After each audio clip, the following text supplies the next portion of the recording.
Hey, Northwest Middle School, it's Miss Phillips here, and today we're going to talk a little bit about the parts of our drum set. And this is actually here at Northwest Middle School, and the drum set that hopefully some of you guys, and me included, are going to play at some point in the future. So today we're going to talk about the parts of the instrument, some of the things that we use to play the instrument, and some of the sounds that we might get out of these different components of this collection of instruments. So let's start there. With our drum set, we can refer to it in a bunch of different ways. We have drum set, drum kit, drums, kit, trap set. There's a bunch of different words for it. All of those are correct. There's not one that's better than the other. Just whatever one works for you. Notice that our drum set is unique in the way that it's a collection of different instruments. And we're going to talk a little bit about what those specific parts are. So let's start with a part that you might know and be more familiar with. First is our snare drum. So there are different types of snare drums. We might have a different snare drum next door in Miss Cox's class for the concert band or for the orchestra. But for our drum set, it's going to be specific to this instrument. Sometimes it's tuned a little bit lower, made out of different materials, sometimes can be different sizes. But the important thing to know is that it's this drum that's specific to our drum set and for this particular style of playing. Notice that we have a lever here at the back. If you listen closely, you can hear me turning something on and off. And what I'm turning on and off is our snares at the bottom. If I hold that up, you can see here we have a bunch of small little wires, curly wires there. And they give this snare drum its characteristic sound, that nice crackle and pop that we know from this instrument. Let's get that on our stand here. All right, and there are two different sounds that we're gonna start with our snare drum. The first is just playing on our head. Nice clear sound. And then we can also involve the rim of the drum, which is this metal hoop that surrounds the drum and holds that head on tight. We can involve that and it's creating a sound called a rim shot. You heard me play a lot of those in the beginning. Rim shots are characteristics to a lot of different styles of music, funk being the most prominent.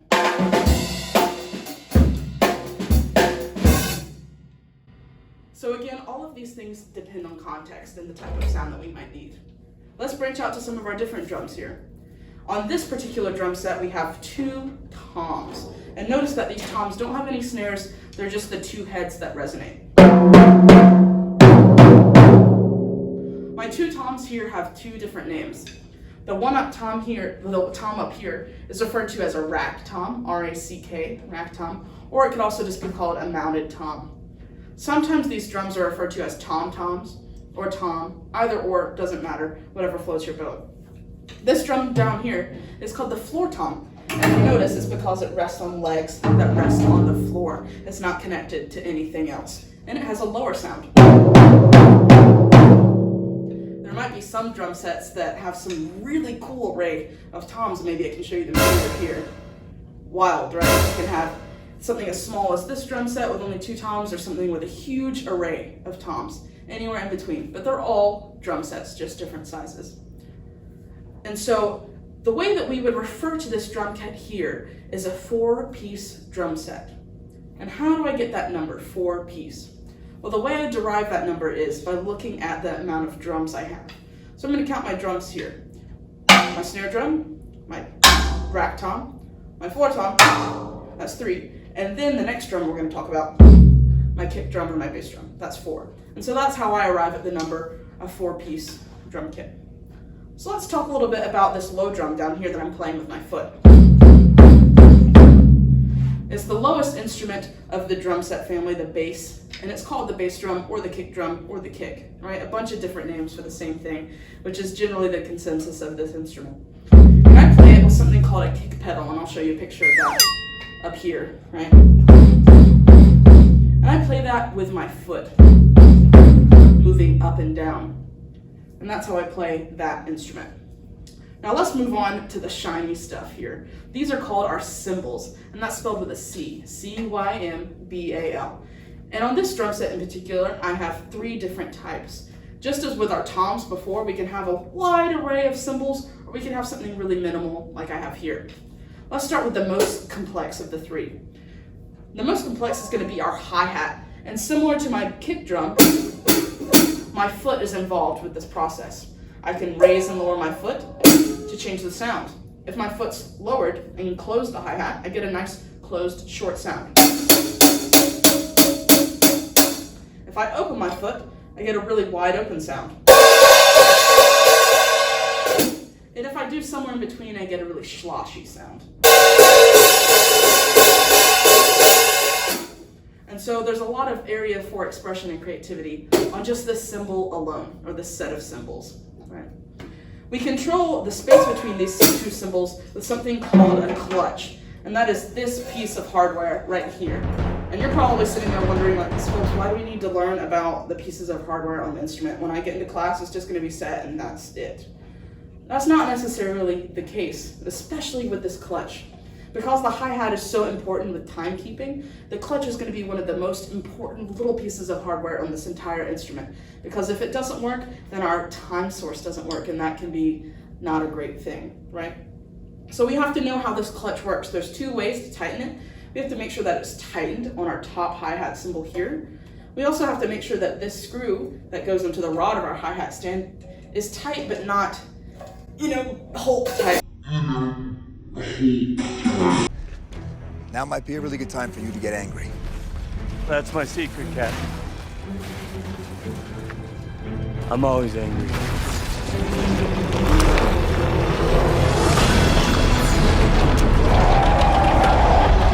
Right, it's tight enough to be finger tight. And we also want a distance between these two hi-hat cymbals. Again, this can change depending on player preference and style of music, but maybe around a centimeter or so. Again, it depends on the player. Let's move on to our next cymbal here. We have our crash cymbal, and that's because we crash it.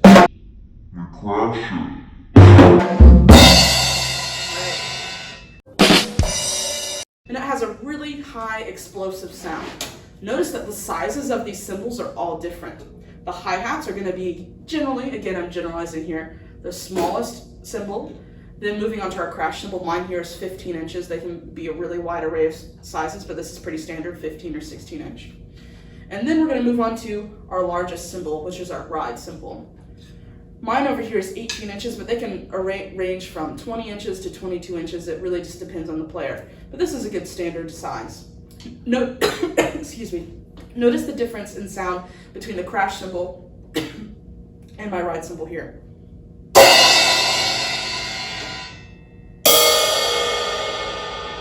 Not only do they have different sounds, but they also have different playing techniques. Notice with the crash cymbal, I played with the shoulder of my stick, the thick part. And it gives me a really full and lush sound. Whereas on the ride cymbal, I'm choosing to play with the tip of my stick. Similar to our other drums, these have different functions, right? My crash cymbal might be the exclamation point on the end of my musical sentence, which we call a phrase. Or it might be something that I accent in the middle of a solo, right? Generally, our crash cymbal is going to be something that says, hey, the drum set is here and we're ready to rock, right? However, the ride cymbal doesn't always take on that role. The ride cymbal oftentimes is a way for us to keep time that sounds different than our hi-hat. Let's hear what that sounds like in context.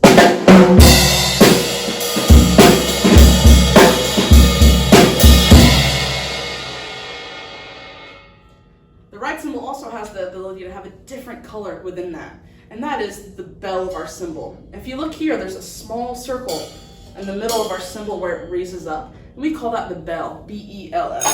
And that way we can get another sound on this instrument.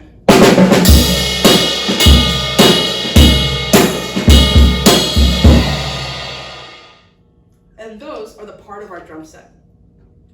So there's a bunch of different things we could add to this instrument. We could add some tambourines, maybe some triangles, some specialty effects, but this is going to be our general 4-piece drum set that we have in class. So let's talk about the things that we use to hit this instrument. I've been using just some standard drum set sticks that are made out of wood. There are specialty sticks that are made for all different types of percussion instruments, and that's what the drum set is, a percussion instrument. This stick is made out of wood and it's made specifically for a drum set.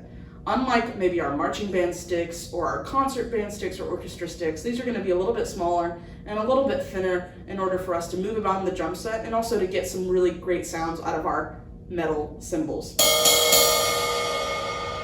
In addition to playing with our drum set sticks, we can also play with a variety of other implements. An implement is like our fancy music word for what we use to hit the thing, right? Whatever the thing is.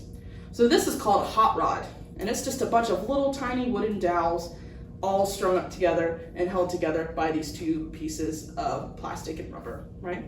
And so we're going to use these maybe in quieter, more intimate pieces or songs, or maybe if we're in a really intimate environment performing and we need the drum set player to be a little bit quieter, or maybe we just want a different type of sound, or again, our big fancy music word here, timbre, right? So let's hear what these sound like.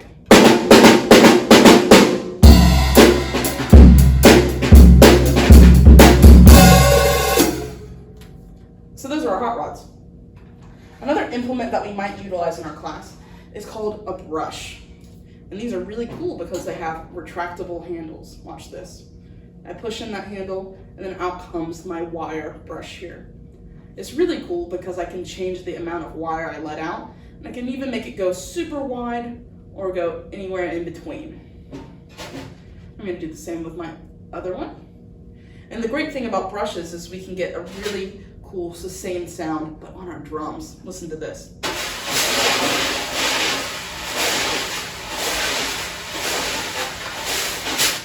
These are often used for ballads or slower songs and used for jazz and swing oftentimes. However, they're also popular in more singer-songwriter songs too. So we might delve into this implement sometime in class. One final part of the drum set that we didn't get a chance to talk about earlier was, what are we sitting on? Since I'm a little bit larger than the average person who would play this student-sized drum set, I'm sitting on our standard music chair. However, for you guys who are going to play this instrument, you're going to be sitting on the throne, right? It sounds like the queen's throne or the king's throne, but that's what we call the seat that you sit on when you play the drum set. So for me, this chair is going to be my throne, but for you guys, this smaller seat will be your throne. And that's all the parts of our drum set. Let me know if you have any questions. Feel free to email me, canvas me, or band at me. I'll see you guys later. Have a great week.